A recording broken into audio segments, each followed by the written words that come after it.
여호와께서 시온의 포로를 돌려보내실 때에 우리는 꿈꾸는 것 같았도다. 그때 우리 입에는 웃음이 가득하고 우리 혀에는 찬양이 찼었도다. 그때 문 나라 가운데서 말하기를 여호와께서 그들을 위하여 큰 일을 행하셨도다 하였도다. 여호와께서 우리를 위하여 큰 일을 행하셨으니 우리는 기쁘도다. 여호와여 우리의 포로를 남방 시내들 같이 돌려보내소서. 눈물을 흘리며 씨를 뿌리는 자는 기쁨으로 거두리로다. 함께 읽겠습니다. 울며 씨를 뿌리러 나가는 자는 반드시 기쁨으로 그 곡식단을 가지고 돌아오리로다. 아멘. 할렐루야. 우리 옆 사람을 보시면서 좀 인사했으면 좋겠는데요. 제가 늘 얘기 드리지만 인사는 눈을 보고 하는 겁니다. 네, 허공을 보고 하는 게 아니라 눈을 보면서 인사할 텐데요. 우리 지그시 쳐다보시면서 이렇게 인사합니다. 봄이 왔습니다. 이렇게. 네, 봄이 왔습니다. 네, 봄이 왔어요, 여러분. 네, 지난주 입춘이었어요. 아시죠? 입춘 지나고 나니까 아침 저녁은 좀 쌀쌀해도 이제 한낮 기온이 6, 7도 아래로 내려가지 않아요. 이제 제법 진짜 봄 같습니다. 근데 지난주에 그 세교에서 한 성도님이 제가 똑같이 이렇게 인사했거든요. 근데 한 성도님이 예배 끝나고 제 손을 이렇게 잡으면서 그러시는 거예요. 목사님, 근데 아직 제 마음은 왜 겨울 같죠? 이러시는 거예요. 그래서 제가 오시라고 기도해 드렸거든요. 근데 제가 마음이 뭉클한 거예요. 여러분, 지금 이 자리에 계신 분들 중에서도 마음이 그러신 분들 계시지 않으세요? 따뜻해지고 봄바람은 부는 것 같은데 여전히 내 마음은 겨울 같은 분들 말입니다. 우리 모두에게 저 태평양에서 불어오는 온풍 말고요, 저 하늘에서 하나님이 불어주시는 은혜의 바람이 여러분의 마음에 가 닿기를 바라요. 그리고 또 하나님이 주시는 봄이 이 세상 말고 우리의 마음에도 임하는 2월 되시기를 예수님의 이름으로 축복합니다. 우리 인생이 그런 것 같습니다. 늘 어려움이 있고요, 문제가 있고, 그래서일까 이 1997년 미국의 커뮤니케이션 이론가인 폴 스톨츠가 자기의 책 장애물을 기회로 전환시켜라 라는 책에서 우리에게 이런 얘기를 했어요. IQ, 지능지수보다 EQ, 감성지수보다 더 중요한 게 있다, 인생에. 그게 뭐냐면 AQ다.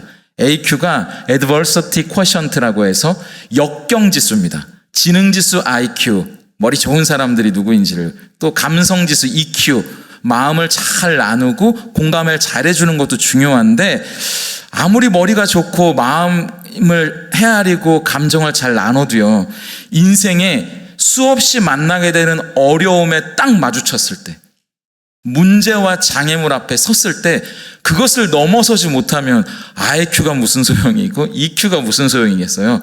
우리 앞에 놓여있는 그런 어려움과 문제와 장애물을 극복해 나갈 수 있는 힘, 그게 중요하다. 그게 역경지수 AQ다. 이렇게 이야기를 했거든요. 그런 것 같아요. 어떻게 보면 성경에 나오는 수많은 사람들도요, 그 사람들 IQ는 얼마인지 잘 모르겠어요. 그 사람들이 얼마나 마음을 잘 나누는지 EQ가 얼마인지는 잘 모르겠어요. 근데 이건 확실해요. 성경에 나오는 모든 믿음의 사람들은 AQ, 역경지수가 높은 사람들이었거든요. 하나님을 향한 믿음을 가지고 그들 앞에 놓여있는 어떤 문제와 어려움이라도 그것을 돌파해 나가고 극복해 나갔던 믿음의 사람들, AQ, 역경지수가 높은 사람들이 바로 성경에 나오는 믿음의 사람들이었거든요. 수많은 역경을 딛고 왕위에 올랐던 다윗도 그렇고요, 수많은 고난을 딛고 하나님 나라의 복음을 전했던 바울이 그렇게 역경과 문제와 장애물들을 넘어선 사람이었죠. 우리도 올해요, 새로운 한 해를 시작하면서 설마 장밋빛 미래만 펼쳐질 거라고 순진한 기대를 하고 계시는 분들은 안 계시겠죠? 아마 수많은 역경을 만나게 되실 거예요. 죄송하지만 지난해보다 더 어려운 일이 있을 수도 있어요. 근데 중요한 건 그게 현실이라고 해도 우리가 하나님의 말씀을 마음에 담고 믿음으로 충분히 이겨갈 수 있다는 사실이에요. 그것들을 극복해 갈 수 있어요. 왜냐하면 우리 모두는 다 AQ, IQ, EQ는 잘 모르겠어요. 그런데 여기 계신 모든 분들은 AQ, 역경지수만큼은 세상의 그 어떤 사람들보다도 높다는 사실을 여러분 스스로 믿으실 수 있기를 바랍니다. 그래서 시편 126편의 배경을 우리가 보면 시편 126편은 사실 우리가 너무나 잘 아는 5절과 6절이 담겨 있는 말씀인데 이 시편의 배경은 이렇습니다. 나라가 망하고 바벨론의 포로로 끌려간 지가 70년, 그리고 그 70년이 끝나고 그들이 고향 땅을 밟게 돼요. 꿈에도 그리던 고향 땅을 밟게 됩니다. 그 고향 땅을 밟고 감격에 겨워서 하나님을 찬양하고 있는 노래가 이 시편 126편이거든요. 그런데 고향 땅을 다시 밟은 감격도 잠시뿐. 그들 앞에 놓여 있는 땅은요, 70년이 지났잖아요. 집도 다 무너졌고요. 건물도 온데간데 없이 사라졌어요. 심지어 예루살렘의 성전조차 폐허가 돼버린 황무지, 황폐한 땅 앞에 그들이 서 있는 겁니다. 그러니까 그곳에서 새롭게 삶을 시작해야 돼요. 70년 만에 돌아온 땅에서 얼마나 막막했을까요? 걱정과 염려가 찾아왔을까요? 두렵기도 했겠죠? 마치 우리처럼요. 새로운 한 해를 시작했지만 벽에 걸어둔 달력만 바뀌었을 뿐. 이제 한 장 겨우 뜯기는 했는데 여전히 내 삶의 고단한 현실과 막막한 심정은 그대로인 우리들처럼 말이죠. 하지만 오늘 이 이스라엘 백성이 하나님 앞에 올려드렸던 이 감격의 노래, 믿음의 찬송을 통해 하나님께서는 다시 한 해를 시작하려는 우리에게 은혜 주실 줄로 믿어요.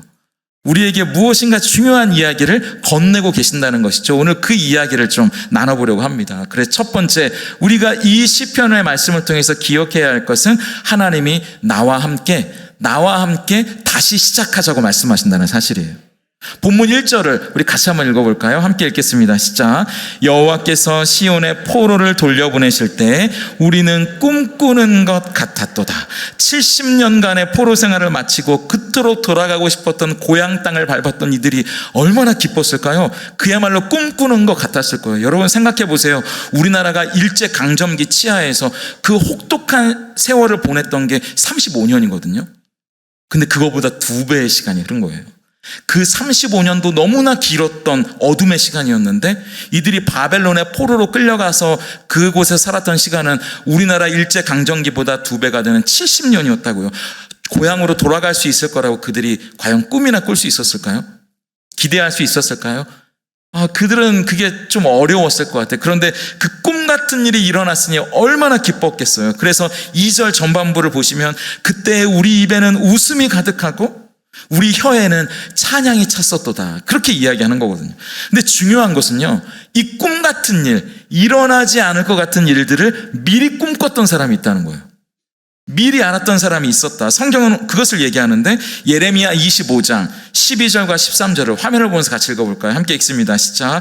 여호와의 말씀이니라 70년이 끝나면 내가 바벨론의 왕과 그의 나라와 갈대인의 땅을 그 죄악으로 말미암아 벌하여 영원히 폐허가 되게 하되 내가 그 땅을 향하여 선언한 바 곧 예레미야가 모든 민족을 향하여 예언하고 이 책에 기록한 나의 모든 말을 그 땅에 임하게 하리라. 하나님은 이스라엘 백성이 포로로 끌려가기 전부터 이미 이 이스라엘 백성들을 향해 큰 계획을 가지고 계셨다는 거예요.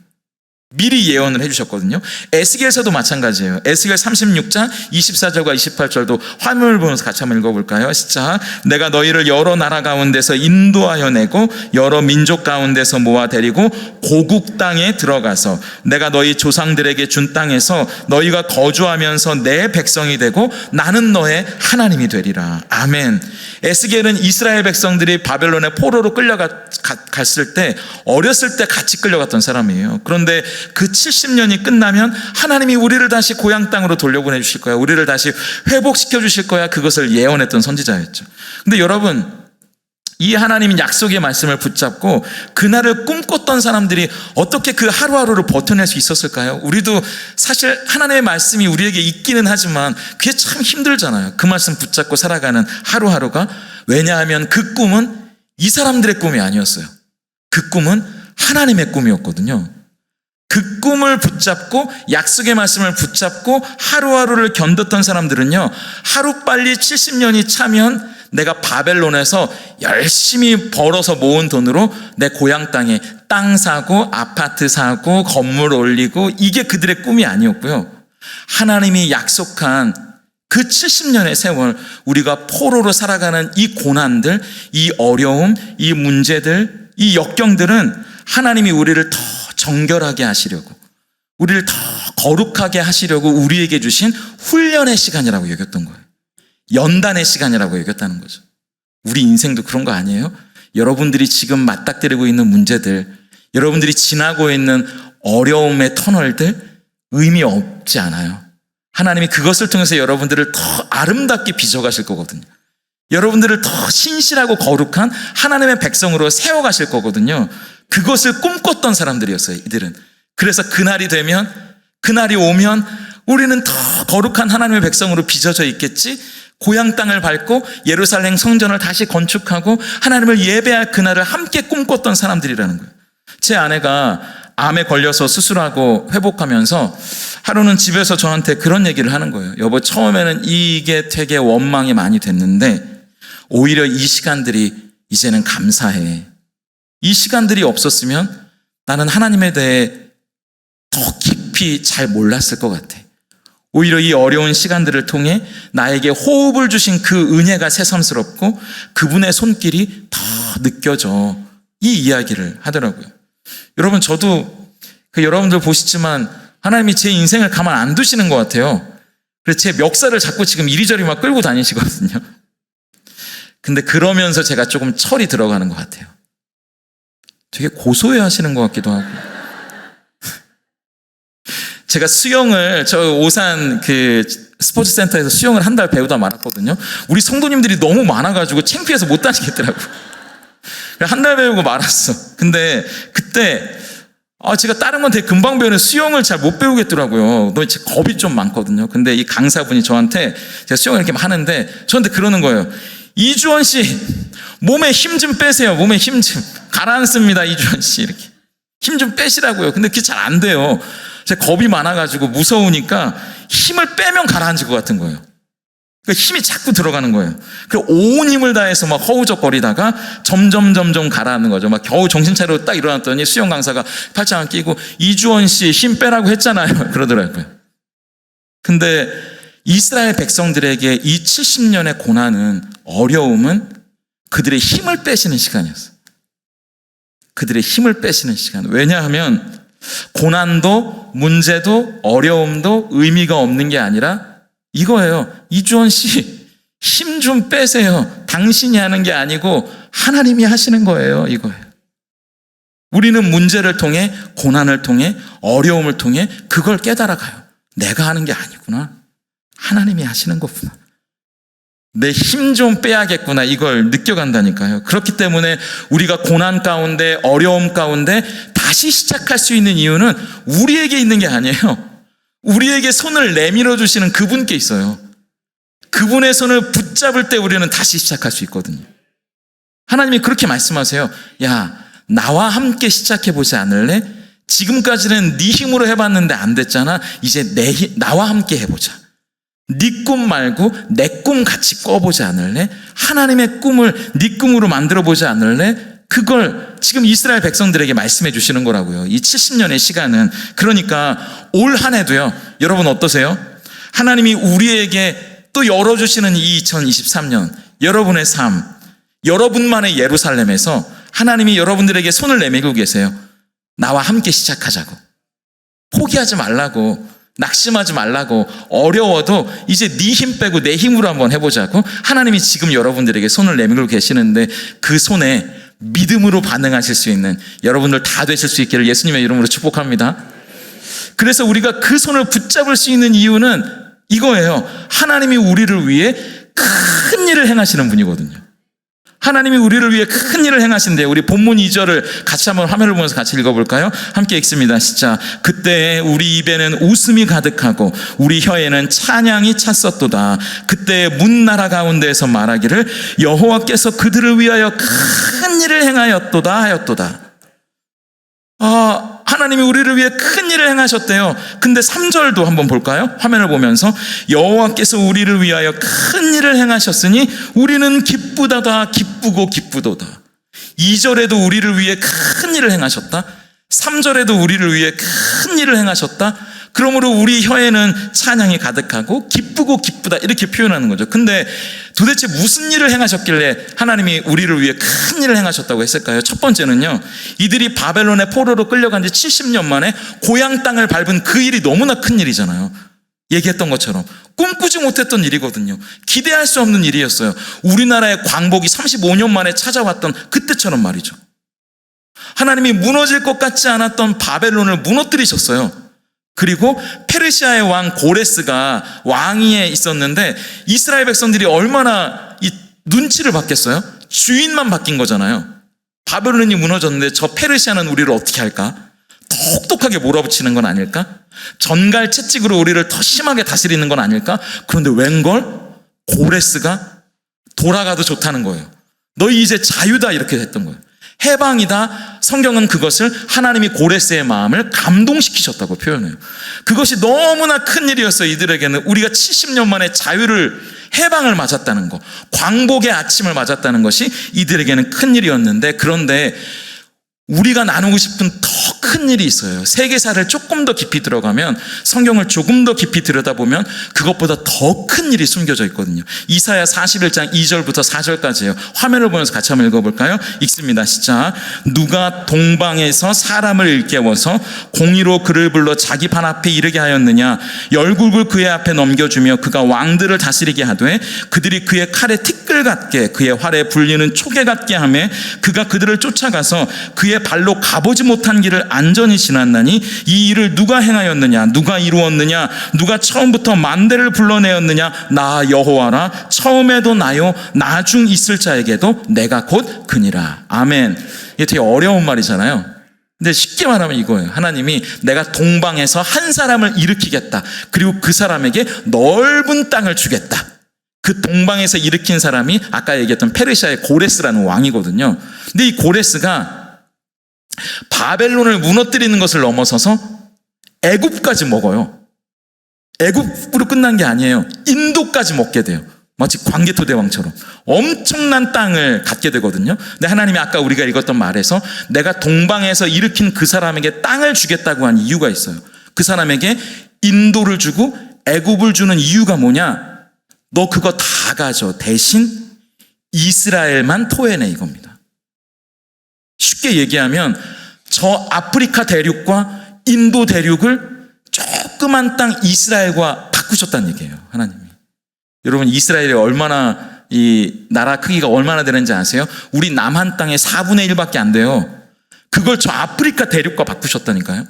저 인도 대륙과 바꾸신 거예요. 고레스에게 그 이스라엘만 나에게 줘라. 왜 그랬을까요? 하나님의 편에서 보면 되게 손해일 수 있잖아요. 이게 경제적이지 않거든요. 효율적이지 않은 거래예요. 엄청난 손해를 감수하신 겁니다. 그 이유는 이스라엘이 소중했기 때문이에요. 아프리카 대륙 인도와 바꾸지 못할 만큼 소중하고 특별한 게 이스라엘이었기 때문이죠. 제 선배가 미국에 유학을 갔는데요. 경비도 아끼고 비자도 좀 어려워가지고 가족들을 다 두고 갔어요. 혼자 갔어요. 그러니까 얼마나 외로웠을까요? 유학생활이. 그래서 이 선배가 내 강아지라도 키워야겠다 이런 생각을 한 거예요. 그래서 애완동물 샵을 갔습니다. 그래서 강아지를 딱 사려고 봤더니 그 애완동물 샵 주인이 6만 원이라고 하는 거예요. 근데 여러분, 유학생한테 6만 원은 되게 큰 돈이에요. 그래서 어떡하지? 내가 6만 원을 들여서 그래도 강아지를 살까 했는데 이거 너무 비싸. 근데 그걸 알아차렸나 봐요, 주인이. 그래 그 선배한테 얘기했대요. 저기 고양이는 3만 원이에요. 3만 원에 고양이 가져갈 거면 가져가세요. 그래가지고 선배가 고민하다가 고양이를 3만 원에 사온 거예요. 근데 고양이를 키우는 것도 제법 할만하더래요. 이게 돌아오면 고양이가 야옹 그러면서 이렇게 와서 맞아주기도 하고, 책 보고 있으면 고양이가 조용히 와서 막 얼굴을 부비기도 하고, 제법 이 외로운 집에 훈풍도 돌고, 막 사람이 없어도 어쨌든 누군가 있다는 게 이게 되게 위안이 되고 또 힘이 되고 그러더래요. 근데 정이 좀 들었는데 3달 정도 지났는데 이 고양이가 힘이 없고 막 맥을 못 추더래요. 그래서 무슨 일인가 싶어가지고 이 동물병원에 데려갔더니 그 강아지나 고양이도 독감에 걸리나 보죠? 독감에 걸렸다고 주사를 맞춰야 된다 그러는 거예요. 그래서 이 선배가 주사 얼마예요? 물어봤더니 7만 원입니다. 이렇게. 순간 고양이 3만 원, 주사가 7만. 근데 순간에 머릿속에 그 생각이 들더래요. 이걸 버리고 내가 사고 싶었던 강아지를 6만 원에 사도 10,000원이 남는 거잖아요. 밥 한 끼 먹을 수 있잖아요. 그래서 순간 나쁜 생각이, 그냥 어차피 병 들었으니까 내가 강아지 6만 원을 살까? 아니면 고양이를 2마리를 살 수도 있잖아요. 7만 원이면. 이게 경제적으로는 안 되는데, 1번, 7만 원짜리 주사를 눈 딱 감고 맞췄다. 2번, 고양이 대신 6만 원짜리 강아지를 샀다. 몇 번일까요? 1번이죠. 왜 그랬을까요? 그 고양이는 특별한 고양이가 됐거든. 이 선배에게는 값으로 헤아릴 수 없을 만큼 이 고양이는 너무나 사랑스러운 고양이가 돼버린 거예요. 소중한 고양이가 돼버린 거예요. 특별한 고양이가 돼버린 거예요. 그게 하나님이 저 큰 아프리카 대륙과 인도를 이스라엘과 맞바꾸신 이유예요. 그게 엄청난 손해임에도 불구하고 말이죠. 그것을 신학자인 시드니 시엘레마라는 사람이 이렇게 얘기합니다. 하나님께서는 타락하고 도저히 구제불능인 우리 인간을 향해 하나님의 편에서 보면 가장 비효율적이고 최악의 대안을 선택하셨다. 그게 뭐냐? 하나님의 아들 예수 그리스도의 목숨을 우리와 맞바꾼 것이다. 손톱만한 땅 이스라엘을 거대한 애굽과 아프리카 대륙과 인도와 맞바꾼 것과는 비교가 되지 않을 정도로 3만 원짜리 고양이에게 7만 원짜리 주사를 맞추는 것과는 비교가 되지 않을 정도로 하나님은 위대하고도 놀랍고 큰 일을 저 십자가에서 우리를 위해 이루셨다. 할렐루야. 우리는 그분에게 특별한 존재가 되었기 때문이에요. 여러분은 그분에게 이 세상의 그 무엇과도 바꿀 수 없는 소중한 존재가 되셨기 때문이에요. 하나님이 그렇게 사랑하는 분이 되셨어요. 그래서 하나님은 하나님의 편에서 보면 가장 비효율적이고 최악의 대안이었던 십자가를 우리에게는 가장 위대하고도 최선의 대안이 되게 해주셨죠. 그래서 요한일서 4장 9절과 10절은 이렇게 말하는 거잖아요. 하나님의 사랑이 우리에게 이렇게 나타난 바 되었으니 하나님이 자기의 독생자를 세상에 보내심은 그로 말미암아 우리를 살리려 하심이라. 사랑이 여기에 있으니, 그 사랑이 여기에 있으니 우리가 하나님을 사랑하는 것이 아니요 우리가 감히 하나님을 사랑하는 것이 아니요 하나님이 우리를 사랑하사 우리 죄를 속하기 위해 화목제물로 그 아들을 보내셨습니다. 아멘. 그러니까 우리가 그분의 손을 붙잡아도 되는 이유는요, 여러분이 그분 손을 붙잡아도 되는 이유는 하나님이 우리를 그만큼 소중히 여기시고 이 세상 그 무엇과도 바꿀 수 없는 사랑하는 자녀라고 불러주시기 때문이에요. 여러분을 위해, 저를 위해 그 큰 일을, 이미 구원의 일을 이루셨을 뿐만 아니라 십자가에서 2023년도 여러분의 인생에도 큰 일을 이루어 주실 거예요. 그러니까 그분 손 붙잡으셔도 돼요. 힘 좀 빼세요, 제발. 저도 힘을 좀 뺄게요. 그분 손 붙잡고 그분 힘으로 살아가는 거예요. 하나님이 말하는 거예요. 야, 나 좀 신뢰해도 돼. 난 그런 하나님이니까. 너를 위해 큰 일을 이미 행했고 앞으로도 큰 일을 행해 주실 하나님이니까 나를 신뢰하고 내 손을 붙잡으라고 말하는 거죠. 그렇기 때문에 하나님은 마지막으로 우리에게 이렇게 말씀하시는 거예요. 나는 오늘도 다시 시작하는 자와 함께 있어. 이렇게. 그러니까 지금 힘들지만, 지금 어렵지만, 지금 문제와 장애물이 여러분 앞에 있지만 그 자리에서 다시 시작하라고 말씀하세요. 나는 다시 시작하는 자와 함께하는 하나님이라고요. 여러분, 드디어 이제 여러분이 너무나 잘 아시는 그 말씀이 등장합니다. 5절과 6절이에요. 우리 화면을 보면서 같이 읽어볼까요? 시작. 눈물을 흘리며 씨를 뿌리는 자는 기쁨으로 거두리로다. 울며 씨를 뿌리러 나가는 자는 반드시 기쁨으로 그 곡식단을 가지고 돌아오리로다. 아멘. 우리가 너무나 잘 아는 그 말씀. 근데 너무 익숙한 말씀이어서 우리는 너무 이 말씀을 쉽게 지나쳐요. 근데 여러분 좀 이상하지 않으세요? 5절에 씨를 뿌리러 나가는데 눈물을 흘리면서 씨를 뿌리러 나간대요. 6절에 보니까 엉엉 울면서 씨를 뿌리러 나간대요. 아니, 씨를 뿌리러 나가는데 우리 집에서도 그러잖아요. 아침 대바람부터 울면 뭐 없다고 그러잖아요. 근데 왜 씨를 뿌리러 나가는데 힘차게 나가도 지금 될까 말까인데 엉엉 울면서 징징거리면서 지금 씨를 뿌리러 나갈까요? 그건요, 지금 이 씨를 뿌리러 나가는 사람이 씨를 뿌리는 그 땅은 열매를 맺을 수 없는 땅이에요. 여러분 70년이 버려진 땅이라니까요. 황무지가 되어버렸어요. 황폐해졌어요. 씨를 뿌렸는데요, 이 씨가 뿌리를 못 내리는 거예요. 올해 봄에 뿌려놓고 가을에 가봤는데 안 자랐어요. 그 다음에도 뿌리고 가봤는데 안 자랐어요. 그만큼 황폐하고, 그리고 뿌리를 내리지 못한 척박한 땅. 근데도 지금 오늘 또 씨를 뿌리러 나가니까 그 신세가 얼마나 처량하겠어요. 그런데 우리의 인생도 그런 것 같아요. 여러분, 예배의 씨앗을 지금 뿌리고 계시잖아요. 예배의 씨앗을 뿌리고 축도하고 딱 나갔는데 카톡 왔는데 응답되셨습니다. 이렇게 오면 와, 얼마나 좋을까요? 기도에 무릎을 꿇고 딱 일어났는데 카톡 왔는데 응답 입금되셨습니다. 이렇게. 그럼 기도가 너무 재밌죠. 예배가 막 신나지 않겠어요? 우리 인생이 그렇지 않잖아요. 예배하고 갔는데 여전히 징글징글 하잖아요. 기도하고 일어났는데 여전히 이루어지지 않아요. 마치 오늘 시편의 기자가 울며 씨를 뿌리는 것처럼 말이죠. 그런데도 불구하고 우리는 오늘도 예배의 씨앗을 뿌려요. 너무 감사해요. 나와주셔서. 오늘도 기도의 씨앗을 뿌려요. 왜냐하면 우리에게는 히브리서 11장 6절의 믿음이 있기 때문이죠. 믿음이 없이는 기쁘시게 못하나니 하나님께 나아가는 자는 반드시 그가 계신 것과 자기를 찾는 자들에게 상 주시는 이심을 믿어야 할지니라. 이 믿음이 있으니까 오늘도 이 척박한 황폐한 땅과 같은 우리의 인생에 예배의 씨앗을, 기도의 씨앗을, 믿음의 씨앗을 뿌리는 거잖아요. 그런데 하나님은 그 뿌리는 자에게 약속해 주시는 거예요. 열매를 거두게 될 거라고요. 언제인지는 몰라요. 근데 거두게 될 거라고요. 그러니까 다시 시작하라고요. 또 뿌리러 나가라고요. 여러분, 영문학자이면 수필가로 활동했던 제가 참 좋아하는 장영희 교수, 서강대 영문과에. 근데 이 장영희 교수가 살아온 기적, 살아갈 기적이라는 수필집에서 제가 너무 좋아하는 글이 있어요. 이 글 제목이 다시 시작하기라는 글이거든요. 근데 장영희 교수는 여러분 아시다시피 태어난 지 1년 만에 소아마비 장애인이 됐어요. 그래서 그냥 여러분처럼 건강하게 못 걸어 다녀요. 목발을 짚거나 휠체어를 타야 걸을 수 있죠.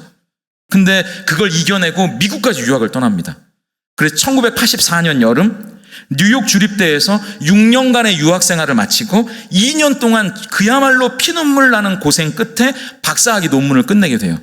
얼마나 좋았겠어요. 장애인으로서 그 8년의 시간을 미국에서 모진 수모를 다 감당하면서 이 박사학위 논문을 끝냈으니까. 그래서 막 꿈에 부풀어가지고 잠시 머리도 식힐 겸 뉴욕에서 LA에 있는 언니 집에 좀 쉬러 갔대요. 뉴욕 이쪽 끝에서 LA 이쪽 끝까지. 1980년대 중반이니까 뭐 컴퓨터에 저장하고 이런 게 아니에요. 그냥 종이로 이제 인쇄해가지고 그걸 이제 잘 트렁크에 이제 실어가지고 차에 싣고 갔는데 이제 잘 언니 집에서 쉬고 돌아왔죠. 돌아와서 이제 한숨 돌리면서 친구네 집에서 커피를 마시고 있었어요. 근데 커피를 마시고 있는데 도둑이 든 거예요. 차 트렁크에 있는 모든 걸 다 가져가 버렸어요. 여러분, 도둑이 차 트렁크를 열고 물건을 다 훔쳐갔는데 박사학위 논문이 있어서 이건 중요한 것 같으니 이분 박사학위 받으세요라고 논문만 딱 놓고 갔을까요? 아니면 다 가져갔을까요? 다 가져갔죠. 다 가져갔어요. 8년간의 고생이 물거품이 돼버렸어요. 여러분, 경험해 보신 분들은 아시잖아요. 레포트 쓰다가 날아가도 막 화가 나는데, 근데 장영희 교수가 그 글에서 그때를 회고하면서 식음을 전폐하고 그야말로 죽고만 싶었다고 고백합니다. 다시 시작할 자신이 없었대요. 다시 시작하느니 차라리 죽는 게 낫다고 생각하고 3일을 이불을 뒤집어 쓰고 울기만 했대요. 장애인이니까요. 목발 짚고 무거운 가방 메고 쩔뚝쩔뚝 엉덩이에 종기 나가면서 8년 동안 썼던 논문이 한순간에 날아가 버렸으니 1980년대 중반에 진짜 죽고만 싶었죠. 그야말로 절망이었죠. 근데 한 닷새쯤 됐을 때, 5일째쯤 됐을 때 자기 마음속에 이런 소리가 들리는 것 같았대요. 괜찮아. 다시 시작하면 되잖아. 괜찮아. 살아있는데 다시 시작하면 되지. 다시 시작하면 돼. 이 음성이 희미하게 마음속으로부터 들려오기 시작했다는 거예요. 이를 악물고 박사학위 논문을 다시 시작합니다. 꼬박 1년이 걸렸대요. 1년이. 1년 동안 다시 시작해서 논문을 썼어요. 그리고 그 장 교수의 말에 따르면 이전보다 더 훌륭한 논문이 나왔다고는 하더라고요. 그리고 박사학위를 받고 논문 앞에 보면 왜 누구누구에게 바칩니다 뭐 이런 거 있잖아요. 근데 논문 앞에 이렇게 썼대요. 내게 인생에서 내 삶에서 가장 중요한 교훈, 다시 시작하는 법을 가르쳐준 도둑에게 감사합니다. 여러분, 우리 인생의 시련, 이해할 수 없는 문제, 기도의 씨앗도 예배의 씨앗도 뿌릴 수조차 없게 만드는 인생의 가뭄이 찾아와요. 도둑처럼 말이죠. 질병이 찾아와요. 아픔이 찾아와요. 만나고 싶지 않은 도둑처럼 불현듯 말이죠. 그럴 때면 포기하고 싶어요. 낙심과 우울에 빠져서 어디로 가야 할지 솔직히 저도 목사지만 감이 안 잡힐 때가 많아요. 그런데 그때 누가 우리에게 다시 시작하는 법을 가르쳐 줄 수 있을까요? 우리에게 손을 내밀어 주시는 그분 하나님이시잖아요. 야, 힘 빼라. 그동안은 네 힘으로 했는데 다시 시작할 땐 내 힘으로 해보자고 손 내밀어 주시는 바로 그분. 나는 너를 위해 큰 일을 이미 행했고 앞으로도 큰 일을 행해 줄 거니까 포기하지 마. 낙심하지 마. 2023년 이제 겨우 한 달 지났을 뿐이야. 다시 시작해. 내 힘으로. 나와 함께. 하나님이 오늘 그 얘기를 하는 거예요. 그래서 저는 한 주 동안 이 찬양이 제 입에 계속 되뇌어지더라고요. 우리 오늘 눈물로 한 알의 씨앗을 심는다. 꿈꿀 수 없어 무너진 가슴에 저들의 푸른 꿈 다시 돋아나도록 우리 함께 땀 흘려 소망의 길을 만든다.